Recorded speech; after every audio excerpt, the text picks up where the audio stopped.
Olá! E aí, tudo bem? Prontos para mais uma aula? Isso. Aí, então, vamos nessa. E antes de começar, lá vai aquele pedido todo especial. Não está inscrito ainda no canal? Então vai lá, se inscreva. Isso aí. Curta esse vídeo, porque senão depois a gente acaba esquecendo de fazer isso.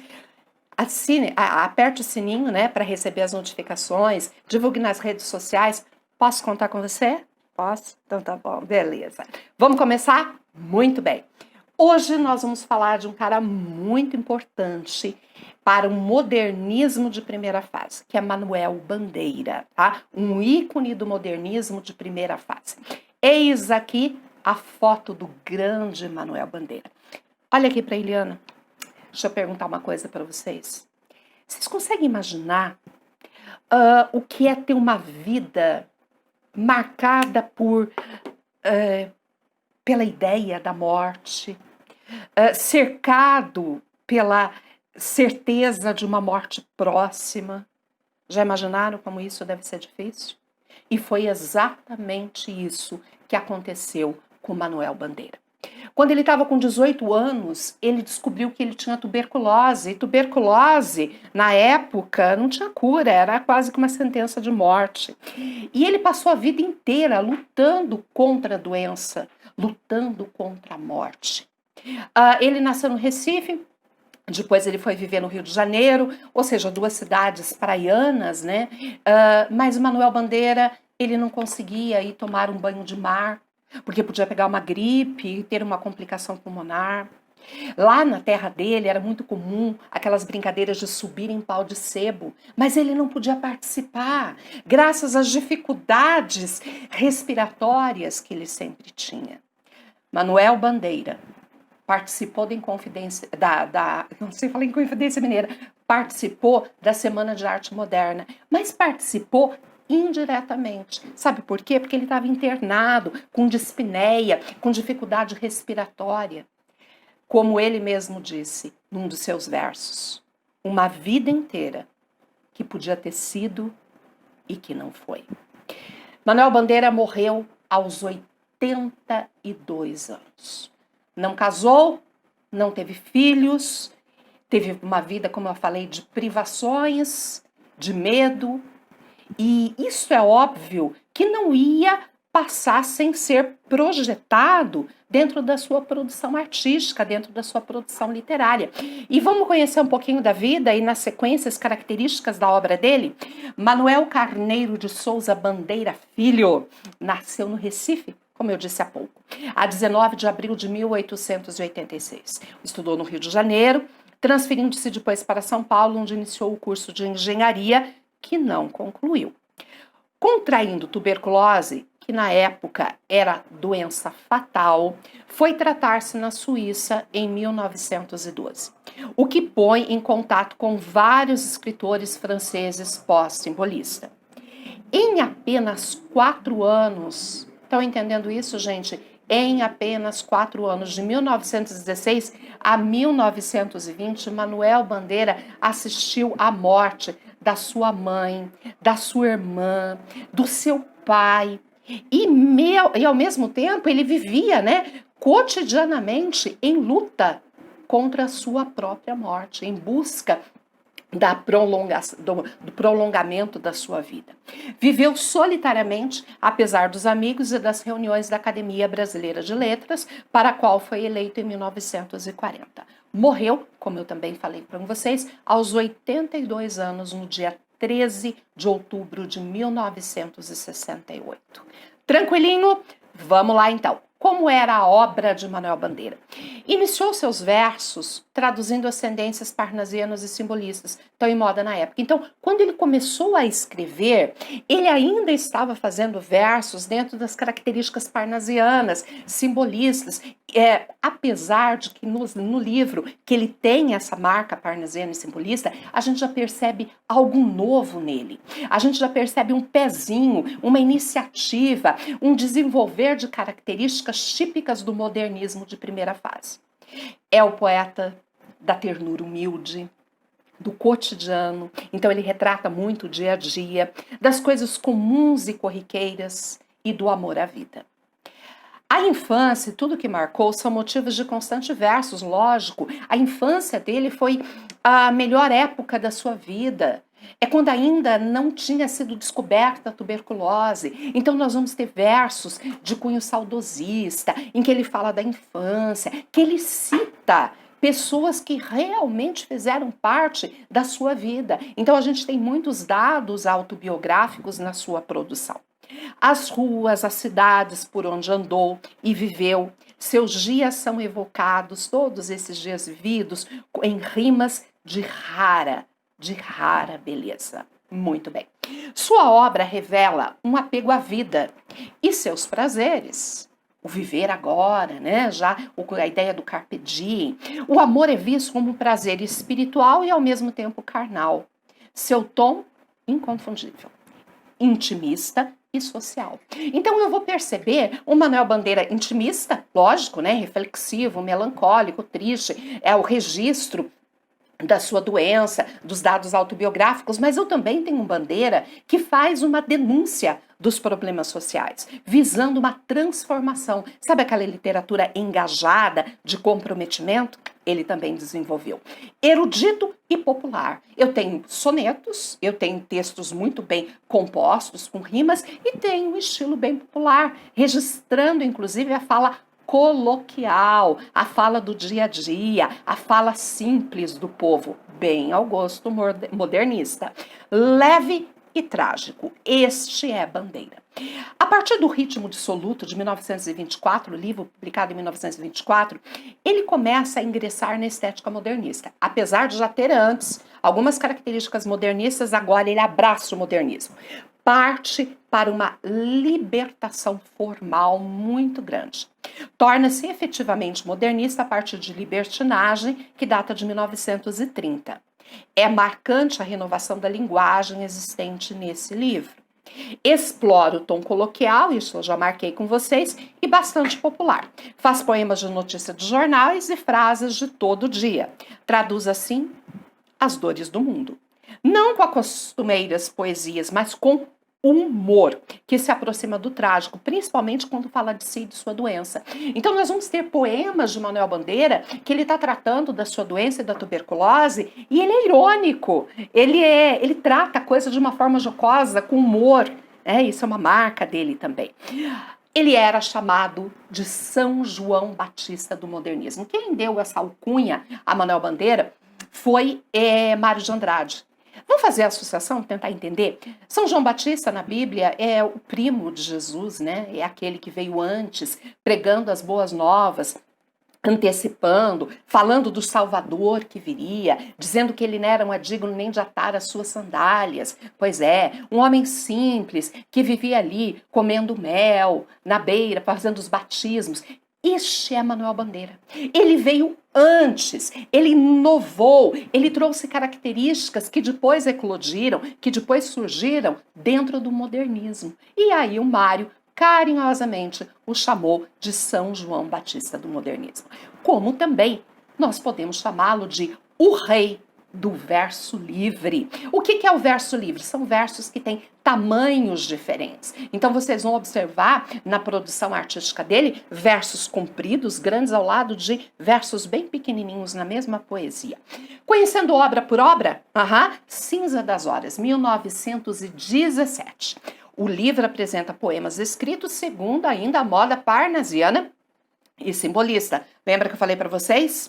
Mas com algumas novidades expressivas, como o tom irônico e a incorporação do cotidiano. Essa última incorporação do cotidiano, né, é uma das características mais marcantes de Manuel Bandeira, que vai acompanhá-lo durante toda a sua trajetória. Desencanto. Vamos conhecer um poema deste livro, Cinza das Horas? Olha só, olha que coisa mais linda. Eu faço versos como quem chora. De desalento, de desencanto. Fecho o meu livro se por agora não tens motivo nenhum de pranto. Meu verso é sangue, volúpia ardente, tristeza esparsa, remorso vão. Dói-me nas veias, amargo e quente, cai gota a gota do coração. E nesses versos de angústia rouca, assim dos lábios a vida corre, deixando um acre sabor na boca. eu faço versos como quem morre. Belíssimo, não? O que eu tenho aqui como marca, né? Além da presença dos dados autobiográficos, ele está falando da própria poesia, uma poesia falando da própria poesia. E aí a gente percebe uma marca, que é a metalinguagem. É quando o texto fala a respeito do próprio texto. E aí, Carnaval, vamos para o próximo, 1919, prende-se ainda ao parnasianismo e ao simbolismo. Mas desta obra, nós temos o conhecido poema Os Sapos, que Bandeira satiriza, né, os parnasianos, dizendo que os parnasianos parecem sapos na lagoa, coachando. Ritmo perfeito, mas não dizem nada com nada.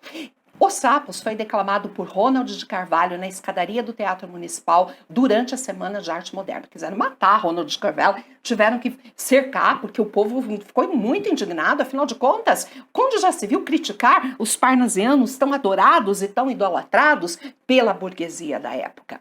Mas esse poema, Os Sapos, virou como se fosse um hino dos modernistas de primeira fase. Vamos conhecer os sapos? Olha que bacana! Enfunando os papos, saem da penumbra, aos pulos os sapos. A luz os deslumbra. Em ronco que a terra berra o sapo boi. Meu pai foi à guerra. Não foi, não foi. O sapo tanoeiro, parnasiano aguado. Diz meu cancioneiro, é bem martelado. Vede como primo em comer os hiatos, que arte, nunca rimo os termos cognatos. O meu verso é bom frumento, sem joio. Faço rimas com consoantes de apoio. Vai por 50 anos que lhes dei a norma, reduzem danos a formas a forma.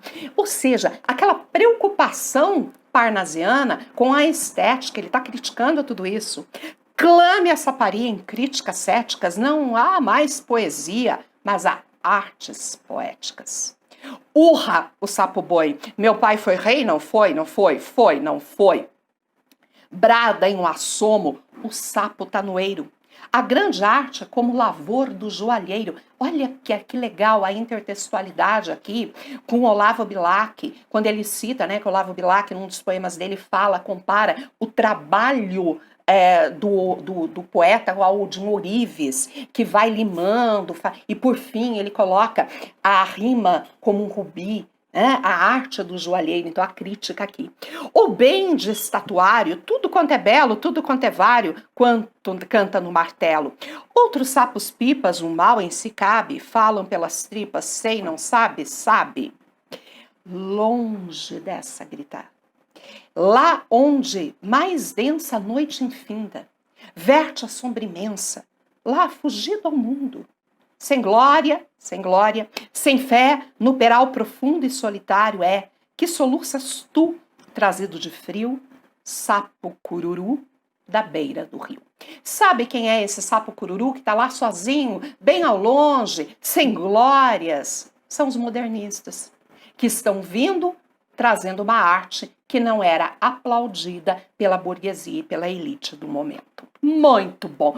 Olha que poeminha fofo, Debussy.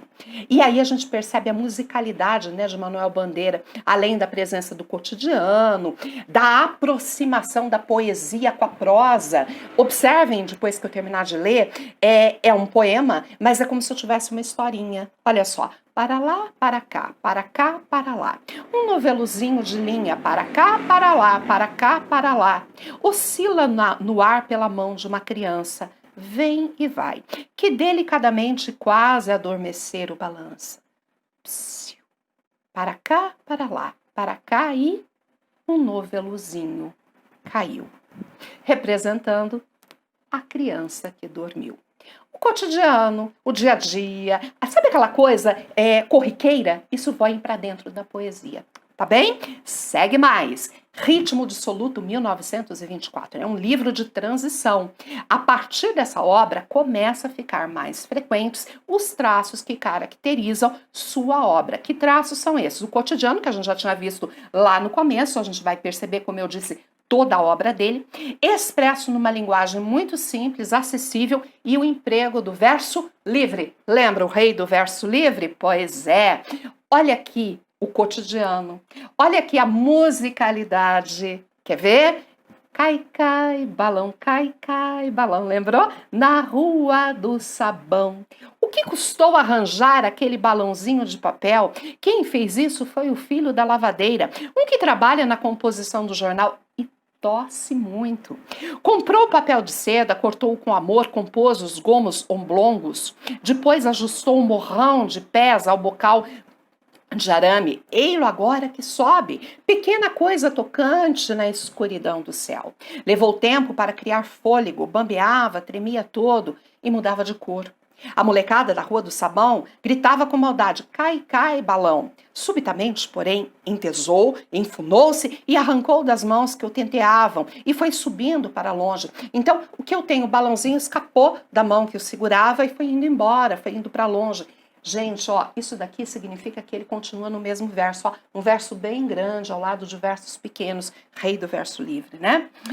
Serenamente, o balãozinho indo, como se o enchesse o soprinho tísico é tuberculoso, do José. Cai, cai, balão. A molecada salteou com atiradeiras, os subios, apuros, pedradas. Cai, cai, balão. Um senhor advertiu que os balões são proibidos pelas posturas municipais.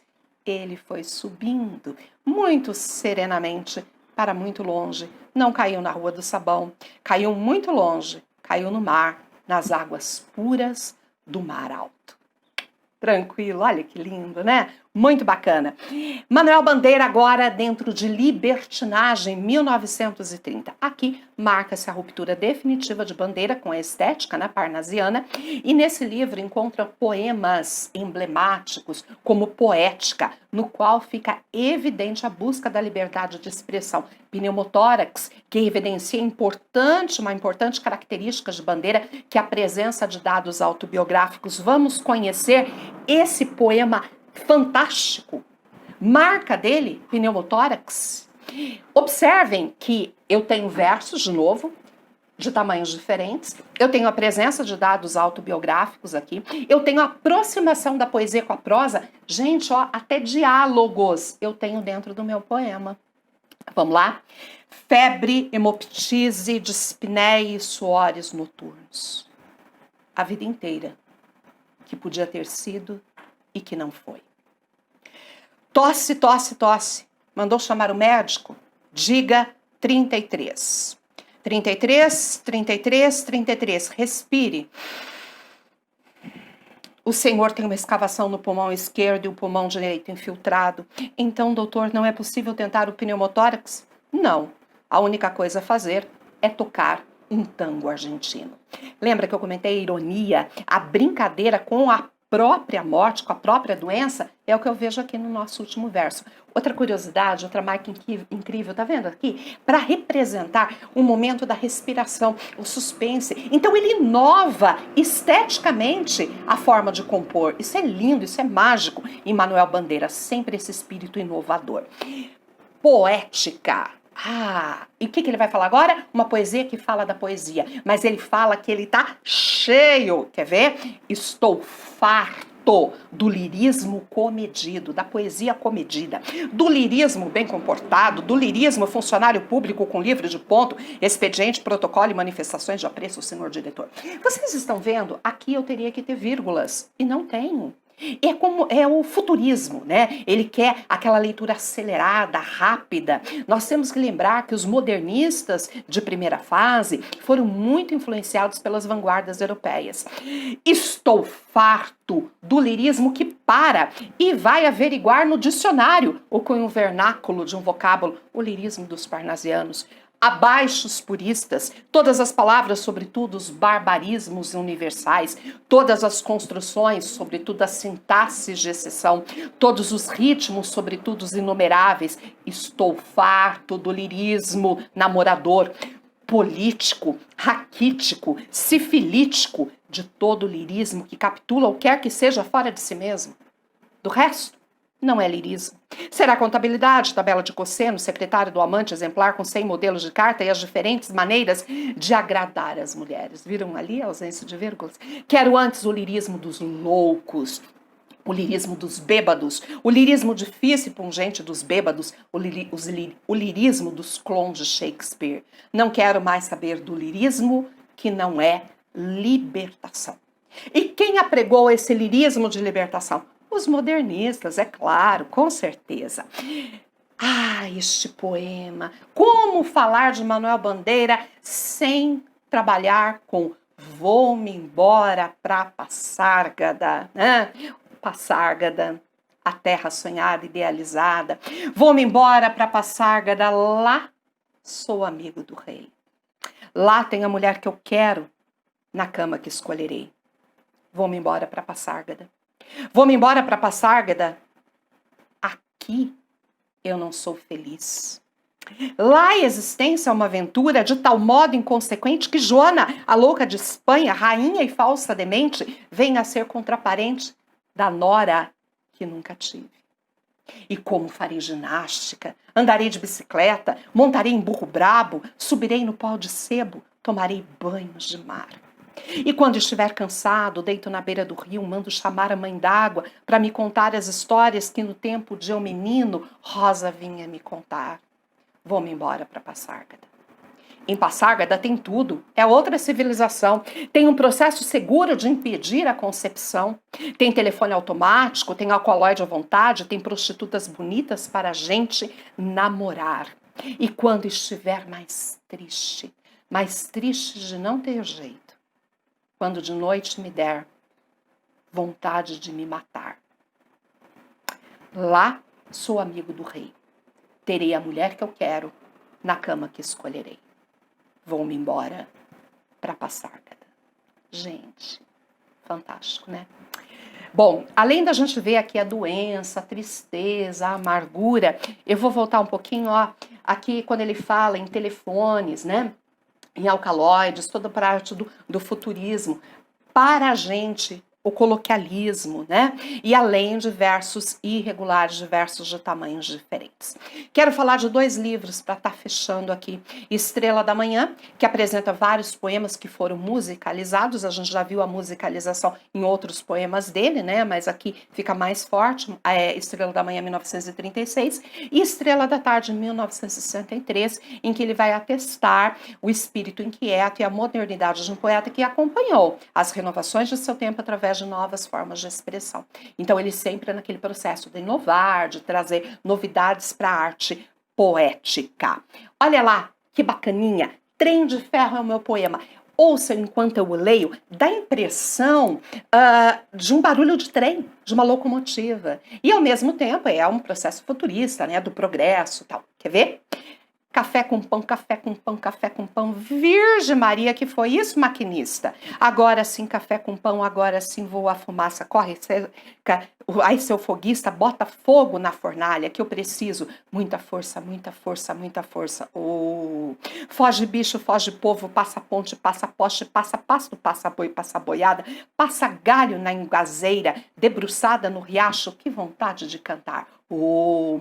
Quando me prenderam no canaviar, cada pé de cana era um oficiar. Oh, menina bonita, do vestido verde, me dá tua boca pra matar minha sede. Oh, vou-me embora, não gosto daqui. Nasci no sertão, sou de Oricuri. Oh, vou depressa, vou correndo, vou na toda, que só levo pouca gente, pouca gente, pouca gente. Ah, demais, né? Então a musicalidade, olha o colocalismo, gente. Vou-me embora. Tá vendo isso? Olha aqui, me dá. Começando uma frase com pronome oblíquo átono, isso vai contra as regras da gramática normativa.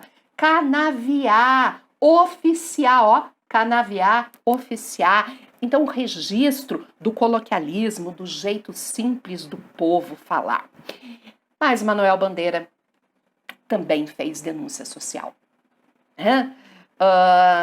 E aí eu tenho, de novo, um poema marco dele, O Bicho. Vi ontem um bicho. Na imundícia do pátio, catando comida entre os detritos. Quando achava alguma coisa, não examinava nem cheirava, engolia com voracidade. O bicho não era um cão, não era um gato, não era um rato. O bicho, meu Deus, era um homem. Esse é Manuel Bandeira. E com esse poema lindo, como todos os outros que nós vimos até aqui, eu encerro essa aula, rendendo louvores a esse grande poeta que marcou uma geração, que marcou a literatura brasileira, que marcou a literatura universal. Fiquem com Deus, não esqueçam de curtir esse vídeo e eu espero vocês.